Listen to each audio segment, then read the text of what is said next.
Sveiki, šiandien mes mokinsimės, kaip reikia pagaminti šaudyklę. Mums reikės gumytės, perkirpto buteliuko ir nukirpto baliono. Kad jis būtų nukirptas.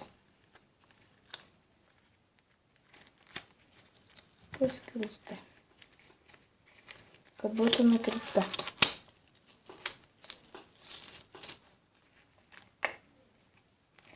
Visą šaudyklę pats sukūriau,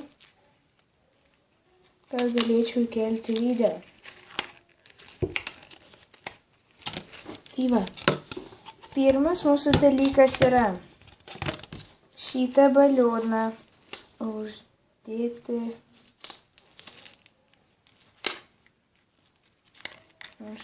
šitą.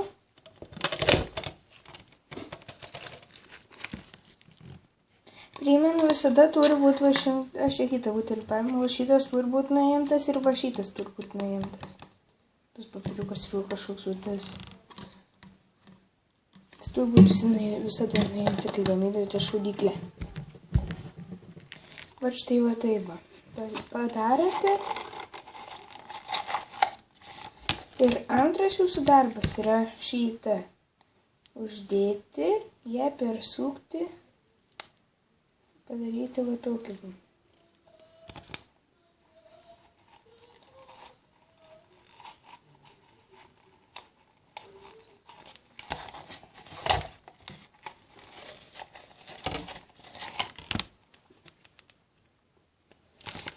Aš pataisysiu šitą. Jis man labai gražiai gautas.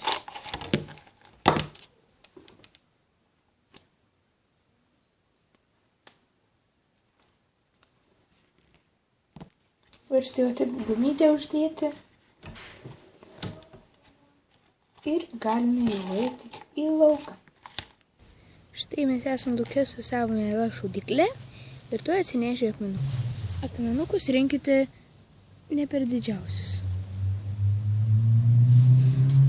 Įdedate pro tą skylutę, įtempiate ir šaunate. Va taip pat. Tada įdedate, šaunate. Tokius akmenukus. Tai va, jūs nešaudykite žmonės, nes gali labai skaudžiai nusitaikyti. Tai noriu pasakyti, kad šaudyklė ir aš noriu atsisveikinti. Viso gero.